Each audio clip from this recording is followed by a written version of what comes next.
Viral এই পরোটা pizza তৈরি করা কিন্তু খুবই সহজ। তার জন্য আমি 1 কাপ ময়দা নিয়ে নিয়েছি। তার মধ্যে সামান্য লবণ আর তেল দিয়ে ভালোভাবে মিশিয়ে নিলাম। তারপর ঠান্ডা পানি দিয়ে অল্প অল্প করে একটা ব্যাটার তৈরি করে নেব। ব্যাটারটা এরকম ঘনই হবে। তারপর একটা প্যানে আমি তেল ব্রাশ করে কিছু ব্যাটার দিয়ে দিলাম। তারপর বড় একটা রুটির মতো দিয়ে দিব।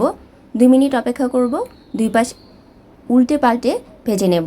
ভাজা হয়ে গেলে 1 চা চামচ তেল দিয়ে পরোটাটা তৈরি করে নেব। আর এই প্যানের উপর রেখেই পরোটার উপরে আমি দিয়ে দিলাম টমেটো কেচাপ, তারপর দিয়ে দিলাম স্ক্র্যাম্বল এগ, তারপর দিয়ে দিচ্ছি আমি এখানে চিকেন সসেস, এটা একটু ভেজে নিয়েছি।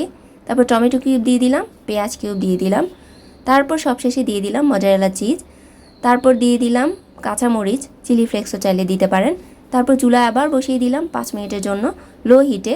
5 মিনিট পর আমি গরম গরম পিৎজাটা কেটে নিচ্ছি। অসম্ভব মজার এই পরোটা পিৎজা এভাবে তৈরি করে নিতে পারেন।